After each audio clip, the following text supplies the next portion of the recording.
Hello friends, you're with a Lonesome Gamer, and today I'm gonna play Dungeon Crusade, Book 1, Genesis of Evil, by Roger Deering. And it's published by his company Groovis Games Unlimited. And so this box is the Slayer of the Realm edition, which was basically the all-in pledge. This is a big game. It's really epic, and actually, so it will take quite a while. We're going to do a lot of videos about that, and actually, it's multiple games in one. So first of all, you could argue the main game, which is this dungeon crawl. And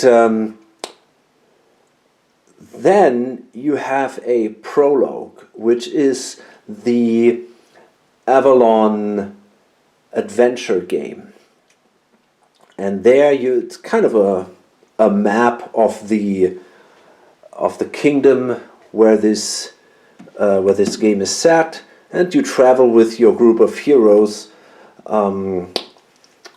across the map, trying to find some specific runes, and you're just having some adventures. And you can basically use this game as kind of a setup for your heroes. So that the outcome of that Avalon Adventure game will determine with how much gold and with what kind of items your heroes will be allowed to start. And in addition to that, there are 4 mini games. They're called House of Chance games, and between your dungeon dives, there's going to be 3. You're going to visit the dungeon 3 times, and between these visits there will be a celebration day in the village where you can do all kinds of stuff, trade, heal, level up, and you will also play 1 random House of Chance games. And I don't really know what that is, to be honest. I haven't played these yet, so there's going to be a surprise there. I played the game a little bit. I played the Avalon Adventure game, and I started a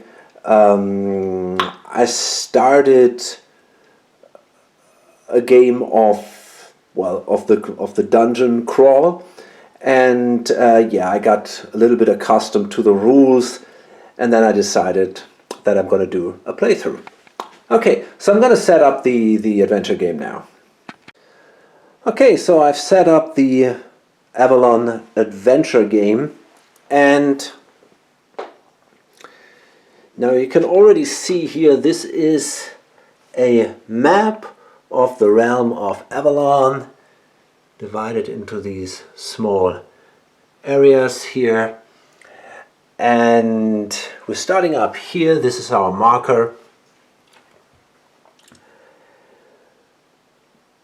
The goal is to find 3 magic runes, and you can see here we have this green area here in the northeast basically.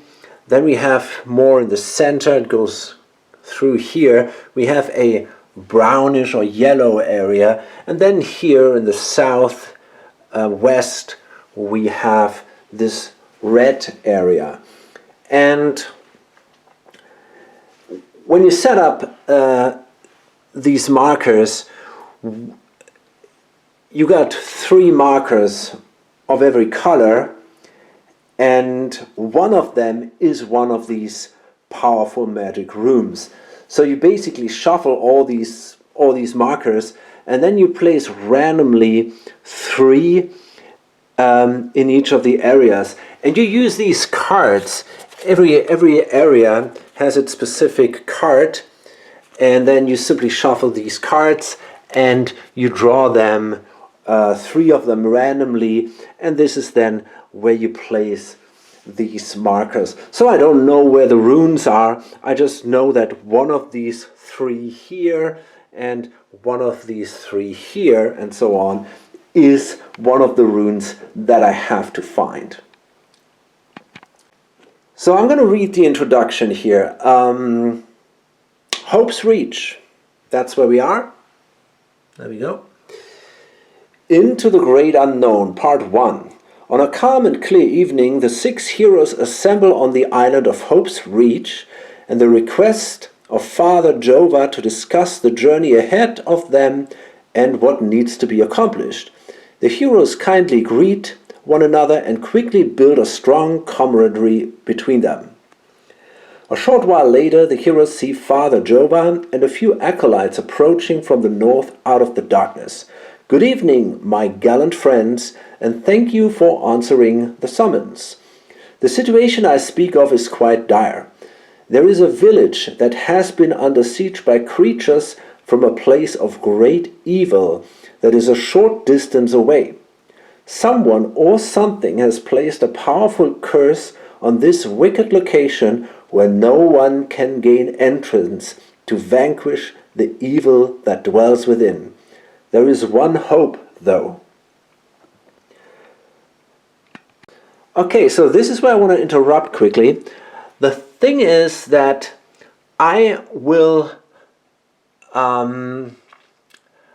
to play the dungeon Cavern of Lost Souls. There are 4 dungeons. 2 come with the main game, and then you get 2 additional with the Slayer of the Realm edition. And I want to play the Cavern of the Lost Souls. And the village this is under, which is under threat, is Mirkwood, the one down here. So for that reason, usually the game tells you to go back to Hope's Reach. I will go to Mirkwood instead, because thematically that makes more sense to me. So this is my final destination. There are 3 powerful runes known as the Runes of Eternity. These runes can destroy any evil that comes into contact with them. However, the runes have been lost now for many years. I implore you, my friends, to traverse the land of Avalon and reclaim these powerful runes.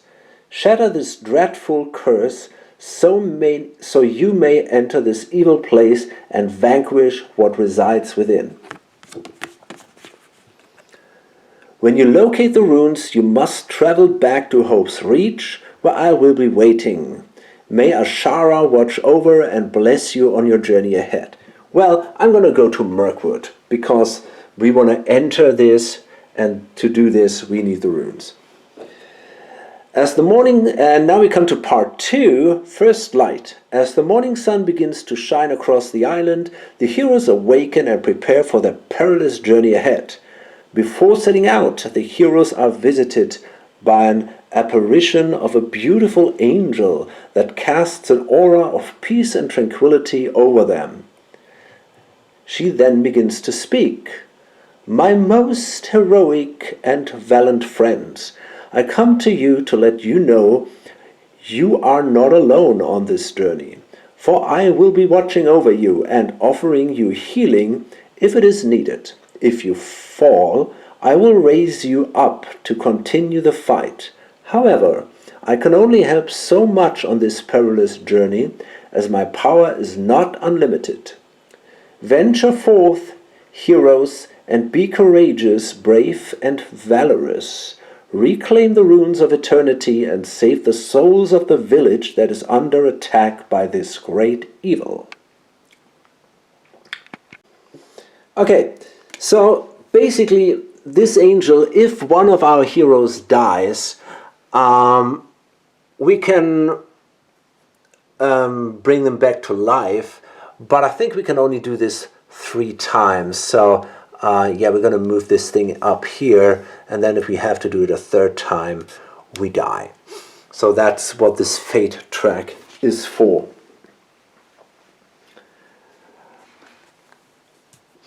Okay, we can remove this card from the game, I guess. Just place it over there. And, well, before we start, let me give you a quick introduction to our heroes. So we play with 6 heroes. Later in the dungeon mode, you can play with less. You can even play solo. I don't know if you can play the Avalon game solo, to be honest. But I think the basic configuration is for 6 heroes. So I'm going to stick with it. And the base game also only comes with 6 heroes. With the expansion you get overall 12 heroes. And you have 6 classes, I guess. So basically it's these slightly different colors. It's a little more different here. And yeah, so I have one of each color just to get it a little bit balanced, I guess.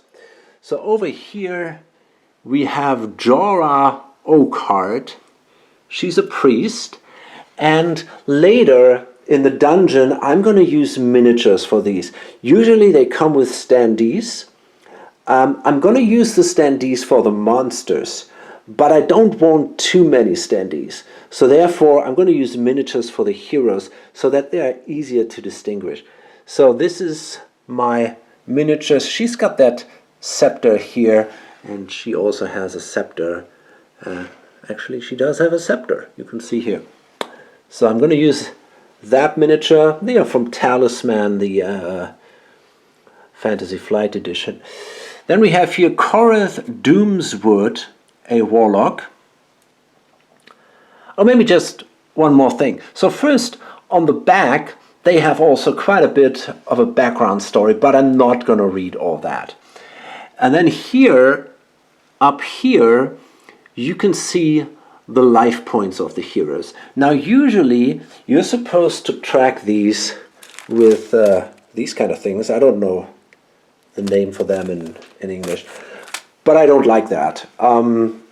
Yeah, I just don't like it. I have a feeling that might damage the card, and I also find that pretty fiddly. So I'm going to simply use these markers here from Eldritch and Arkham Horror. And so we got the life points up here. She starts with 8, and she has Essence 12. Now Essence is some kind of arcane energy that you can use for different things. And we can see here, these are different stats. Now this is strength, this is, I think, willpower, wisdom, agility, this is the movement, this is lockpicking, this is hiding, I think. What is that? I think this is evasion. Yeah. And these are the combat styles. Now this is chaos, and she's really bad in this. She gets a -3. This is, I'm not sure. I think that's arcane. It's written here actually. Yeah, that's arcane. So she's okay in that. She's really good in this spiritual combat. She's got a +3 here. +1 in ranged combat, pretty good. +1 in magical combat, pretty good. No, that's actually mythical combat, but she's good there too. And she's pretty weak when it comes to physical combat. This is the last one here. Okay, next we have Coreth Doomswood, a warlock. And you can see here, this is his miniature. Whoops, more or less. And he actually looks really kind of like, although it's a different game, and it's kind of funny. And he's got 8 life points, starts with 8 life points and 12 essence. So exactly like her.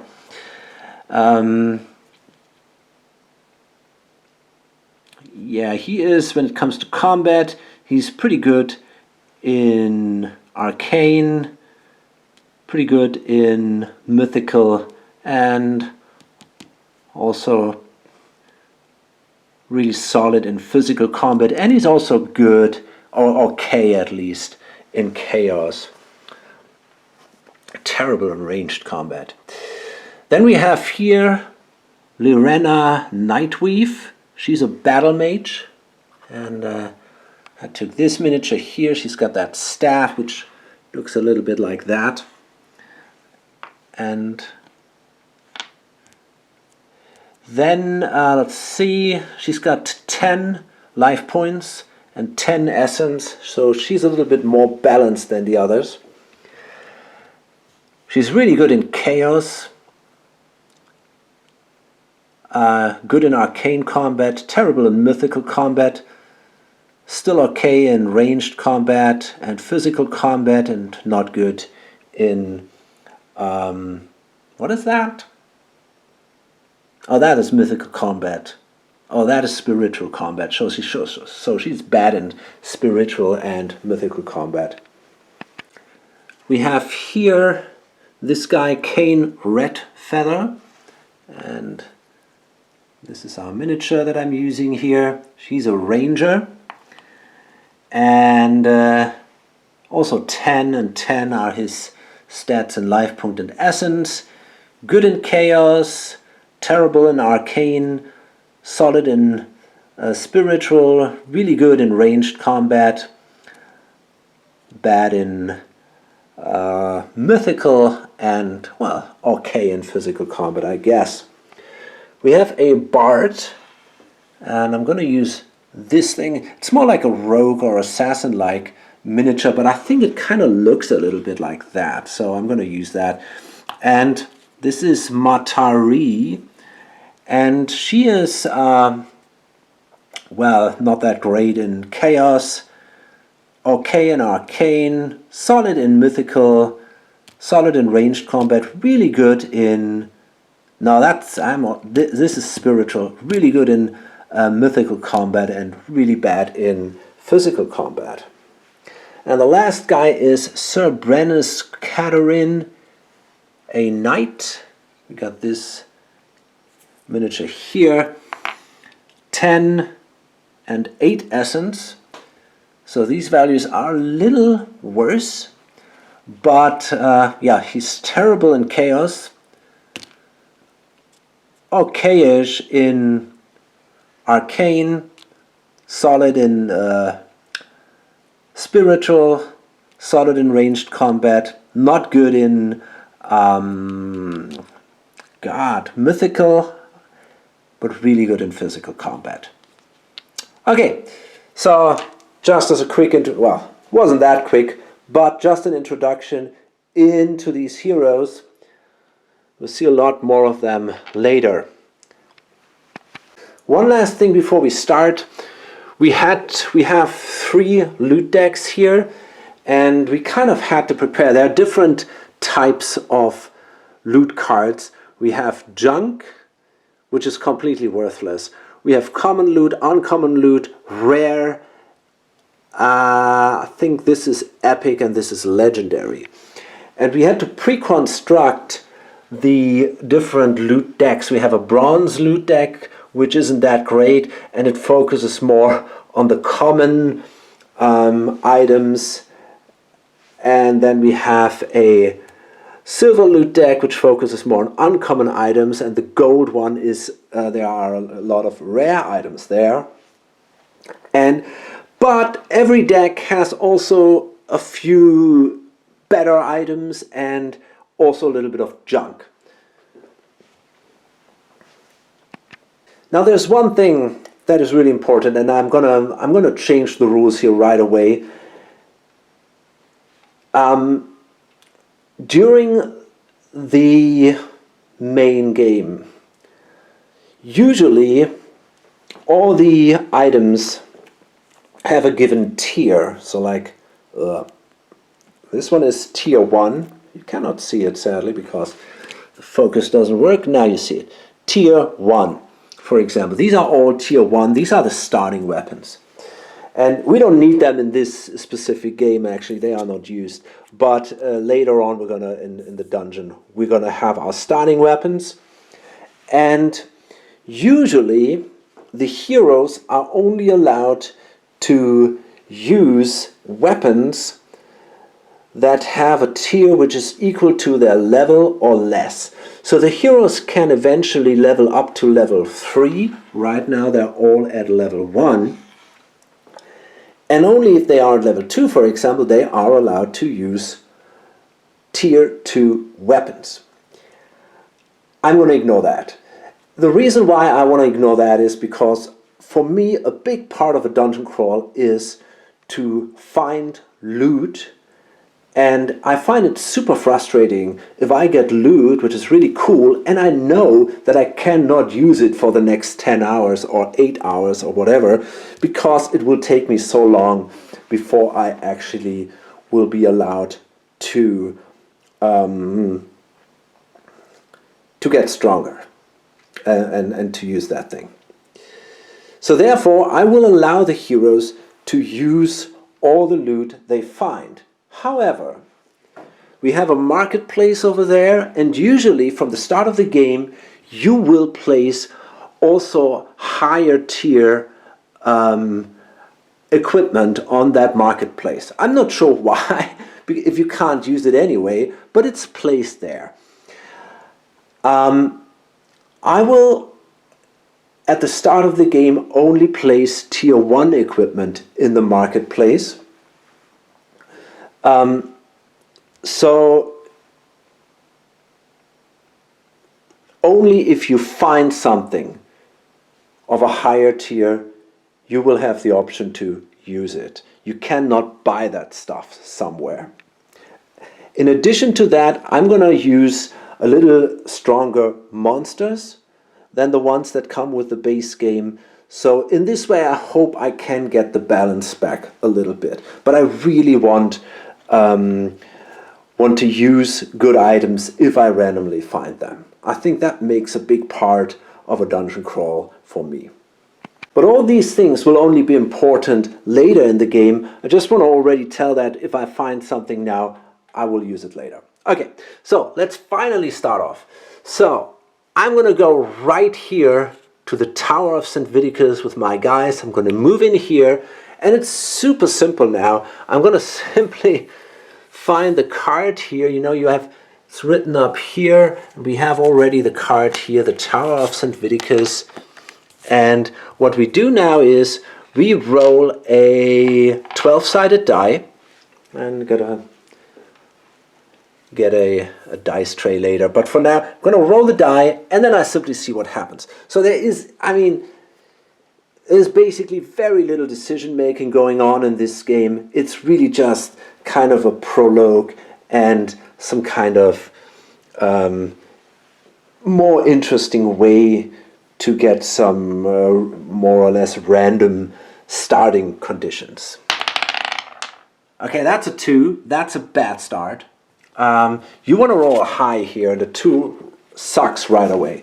So we got to go to a battle right away. Not good. Early one evening, the heroes reach the tower and decide on splitting up to search the perimeter. Randomly select 3 heroes.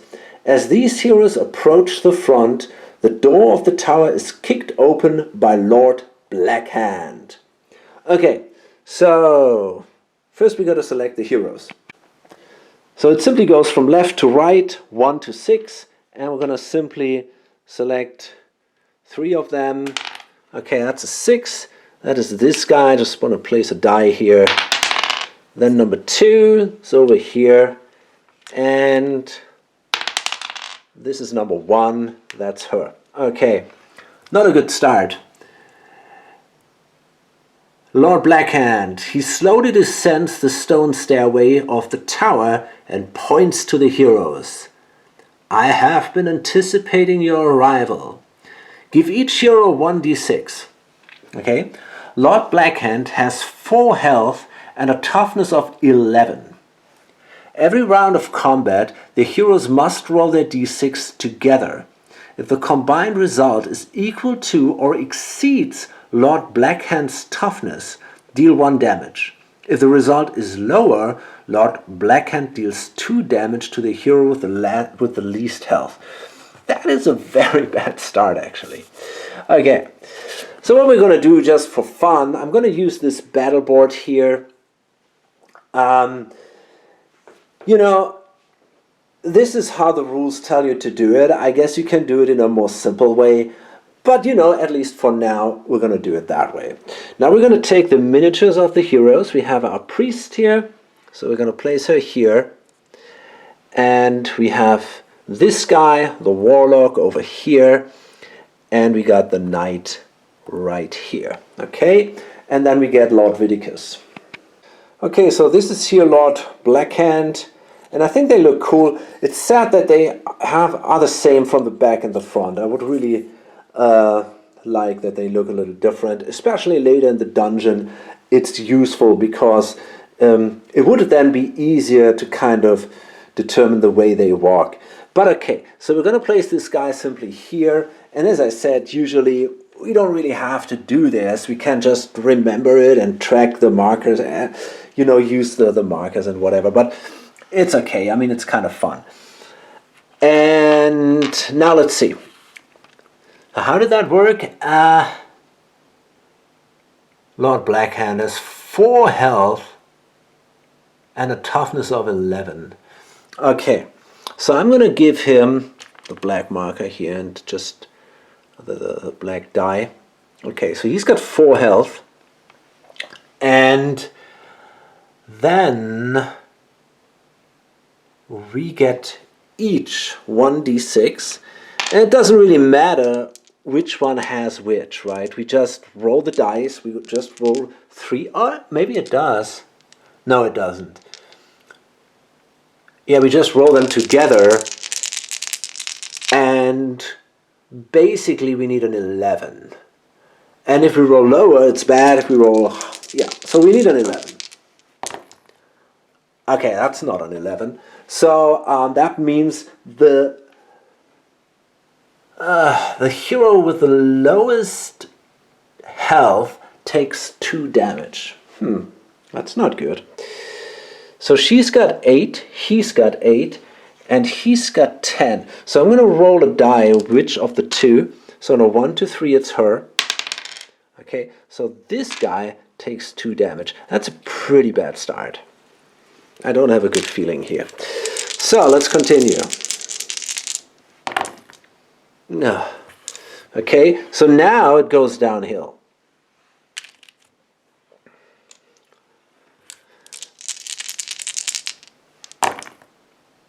Oh man. He's nearly dead. I wonder what happens if he... I have no clue what happens if he dies. So let's see.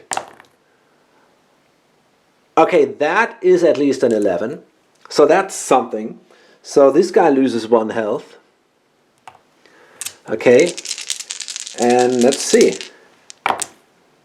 That's bad. So that means he's dead. That's a pretty rough start. In the last game, I didn't lose a single hero. So we'll see. I got to check what happens now. Okay, so already I got to say I got no clue what happens. It doesn't seem to be written in the rules. I mean, it is pretty clear what happens when a hero dies, how you revive him and all that. But I don't really understand how the combat continues now. That doesn't seem to be written anywhere. So does it mean it goes on, but we only use 2 dice? Now, if that would be the case, then the game would be already over at that point. So I don't think that makes a lot of sense. So basically there are now 2 reasonable options. And that would be that either the combat ends here and you could argue, okay, the heroes have lost. I don't know, he is now kind of happy and, you know, he's slain one of us and he goes back into the tower.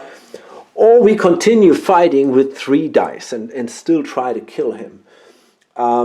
Which is also a little weird, but it kind of seems that each hero has 1 die.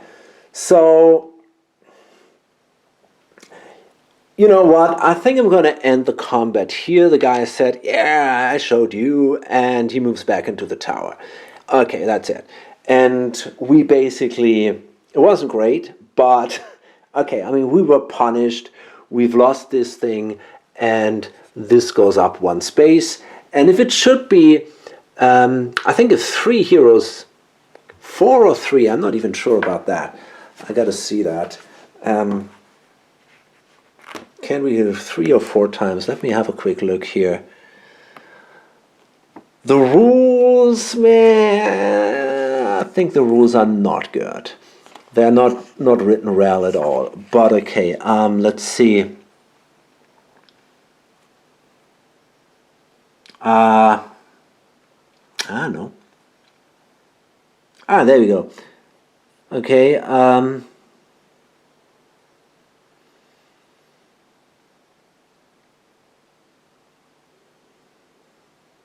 immediately place a red marker token on the fate track at the number 1 position.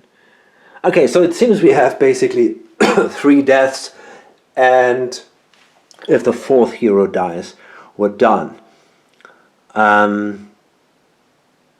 Yeah. Okay. Fine. And now it says here, player will then take the white D3, the red D12, and the orange D12. Okay, let's do that. So we need a D3, which is this one, the orange D12, and which one? The red one. Okay, so let's roll these. Okay, that's actually a pretty good roll. The white D3 result represents health and essence restored to the hero. Ugh. The player will restore, okay, so that's 3 health. Okay, so, okay, I get basically 3 health, and I think also my essence is completely removed. Remove the white plastic clips on the health track and essence track. Yeah, so I only got 3 health and 3 essence now. The red D12 represents health restored to the hero, while the orange D12 represents essence restored. Oh, that's pretty cool. So they're both 9. So my essence is basically back to full. And this can only go up to 8, I guess. So I'm back at maximum, which is really good. Okay, so that could have been worse, I guess. I don't know. Maybe we cheated. Maybe we should have slain this guy. I'm really not sure about that. I can't find it in the rules. I don't know. Maybe I missed something here. But I think it's okay. I mean, we've lost one thing here, and yeah, okay. So, but I think we still should be allowed to take this because, yeah, I mean, otherwise there is an option that we will not win. I don't know. This is really a bit tricky now. Okay, so I'm going to take it, and I was lucky. That is actually already the green marker. So that's already the one that we are actually looking for. And maybe he lost it while he was, I don't know, screaming in victory, and it kind of fell out of his pocket, and we then cowardly stole it from him. Okay. So that wasn't a good start. But it also means that we don't have to go, technically we don't have to go to these other runes. But I want to go, my idea is to go this way here, hoping that the yellow rune that we need is here, and then we can go down here and end our journey here at Mirkwood. If that won't work, if the yellow rune is not there, we have to go here and take and find it somewhere here. But okay, so now my destination is east, and I'm gonna move to the ancient ruins right here. Actually, I wonder if I can move to Hope's Reach and maybe avoid trouble there. I think I'm gonna move here, and I don't think that anything happens there. So now I'm gonna go to the Dungeon of Ixto, and we're simply gonna find the card there. Okay, we roll a die and let's hope we roll high. That's a 9, that's good. As the heroes venture into the dark lair, they head into a dimly lit chamber to the north. Randomly select a hero and test willpower 10. Okay, let's do that. So again, we randomly select a hero. That's a 1. That's her. Our priest. And we got to test now willpower. Now the way tests in this games work is you roll a d20 and you add your attribute to the result, and then you have to be equal to the value that is indicated or higher. So we have a willpower of 3, so we need a 7 on our d20. And we have that. We were very lucky here. It's just a so guy. My goodness, this thing is bright. Okay. On a success, this hero discovers a small chest under some debris containing 1d6 times 100 gold. Very good. Let's go here. Maybe it's a little less bright here. And we rolled a 5. Incredible. That was lucky. So that means we get 500 bucks. That's pretty good, actually. Okay, so these are the money markers of the game, and actually I think they look kind of cool. You got 100s, 500s, and 1,000, and actually I think they kind of match with this vintage feeling of the game. So I don't want to use my metal coins or something. I'm actually quite happy with these markers. Okay, so that was really good. And if we already entered an area, we have to place them, we have to place the cards on a discard pile. So, because if we re-enter this area, we can only roll a d6 instead of a d12 to determine what will happen. So basically always something bad will happen, because it is the rules tell you that you have to imagine that basically other heroes have meanwhile explored the area and all the good things are gone. So, okay. Now we go to the Temple of Evil, and so we're not allowed to take the rune before before the event, because some of these runes allow you to re-roll a die, but we cannot take that yet, sadly. So we have to roll and hope that we roll high. That's a 7, that's okay. The heroes discover a basin with fresh cold water near the temple and decide to take a small rest before continuing on their journey. So, nice, nothing happens. We simply take this thing and, okay, now this is a blue rune. And this is not necessarily the one we're looking for, but we can discard this to re-roll any die roll. And actually, this would also carry over into the main game if we have some of these left. So this is a good thing, and it's especially good in the adventure game if you roll something like a 1 to determine which adventure you have. So it's a good thing to have these. And now, let's see. I think I'm going to go to the Crypt of Kilia.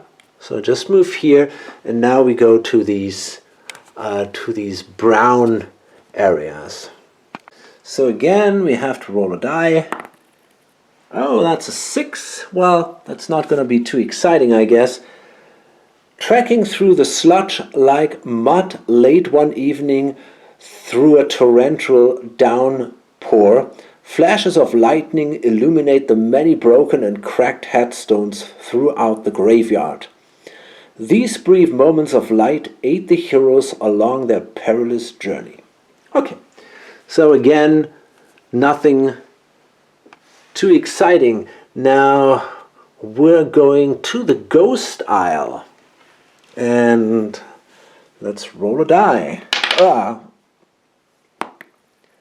That is a 6 again. Okay, I'm not going to re-roll these as long as it's not too bad. I think I'm on board with it. Now let's find that Ghost Isle. There we are.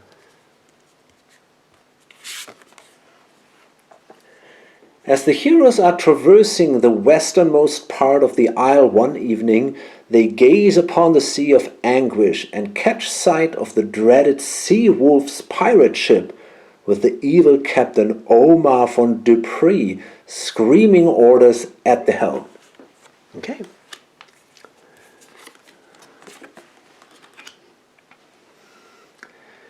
And now we will enter the Sea of Anguish, cross it, and go to the Tower of Kings. And let's see. That's a 3. Okay. Do I want to re-roll that?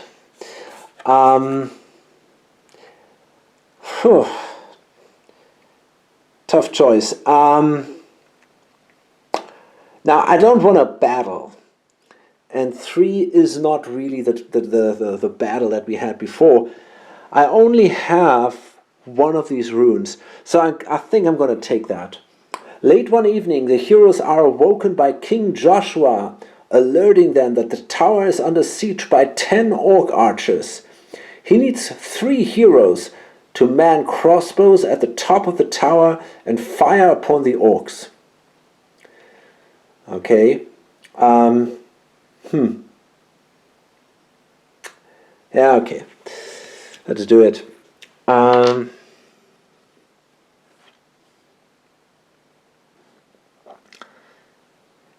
can choose. Give each hero 1d6 and assign a matching colored d12 to each hero for keeping track of which hero fired an arrow. Okay. Each round of combat, roll the 3d6 and consult the results.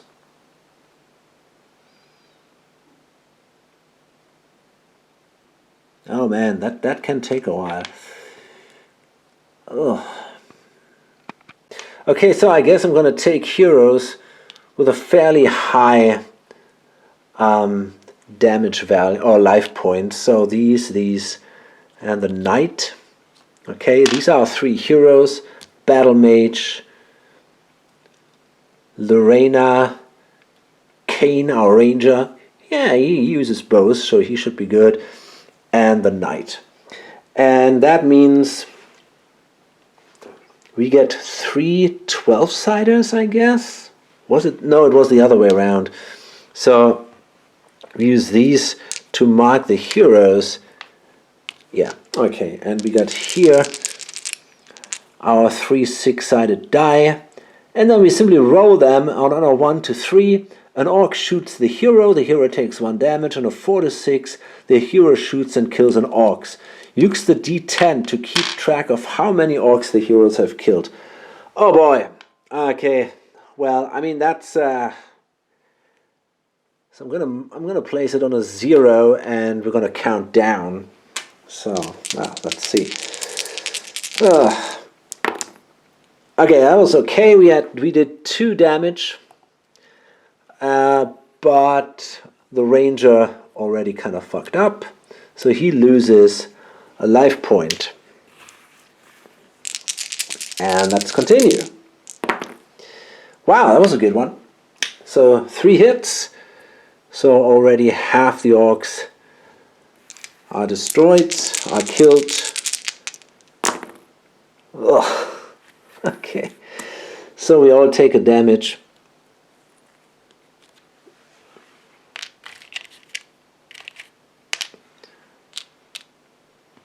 There we go.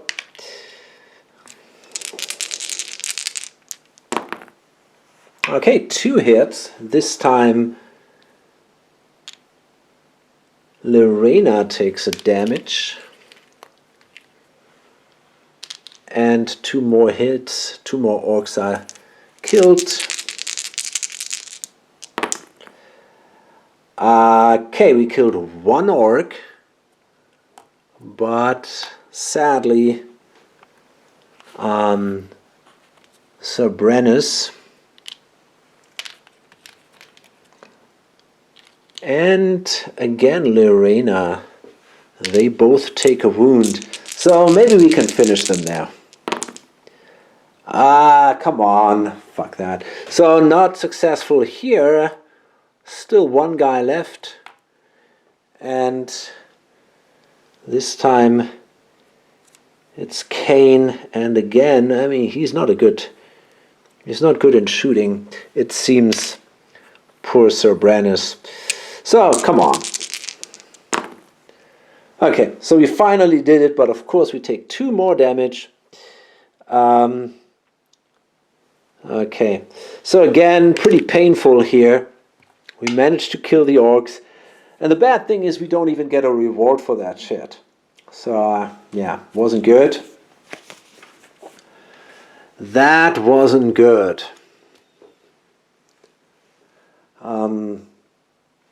But okay. So let's hope maybe we're lucky here. We go to Salem Port. This is this one. I'm going to roll the die again. And maybe I can find something cool. I would like to roll something good now. Come on. Yeah, but that was something. So that's a 10. Finally, something a little more promising. As the heroes enter the tavern one evening, spirits are high and laughter is heard as people are huddled around a table with massive wooden chests upon it. Approaching the table, the heroes are met by a man by the name of Orin Juve, who discovered the chest but can't open it. Orin gives up, looks to the heroes and says if they can open it, anything inside is theirs. Select a hero and test lockpicking 15 and modify the result with the hero's lockpick value. The hero has 3 attempts to pick the lock. Okay. So let's see. I can choose one. So lockpicking. Okay. 0, 0, 0, plus 1.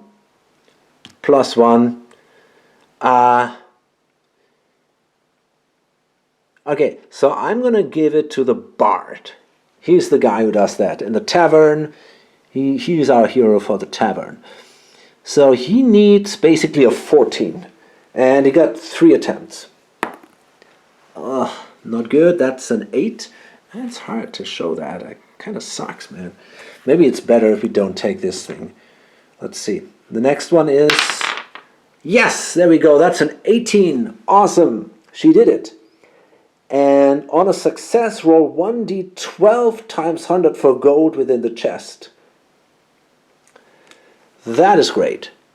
So, let's hope for the best here. Come on. That's a 7. I'm going to take that. That's pretty good. I thought about re-rolling if I rolled low, but I'm pretty happy with a 7. So I think $700 is really not bad. And she gets that. Cool. And in addition, we are allowed to take the rune. And look at that. It's the yellow rune. Okay, that's something. So we don't have to go to these anymore. We can be happy with that. So now we only have to find the red rune. And maybe we're lucky and it's actually this one. I don't want to go here necessarily. We'll see. But I think at that point... I'm going to load it up, and well, I can say I actually enjoy this game. It is not a clever game. It's pretty stupid, but I really enjoy it. It's fun. There is, it's kind of exciting. What do you roll? And, it feels like one of these fun games that I played as a child. So that's kind of neat. And it gives you a little bit of the lore, because many of these characters will either come back in the dungeons, or you will hear stories of them again on later cards.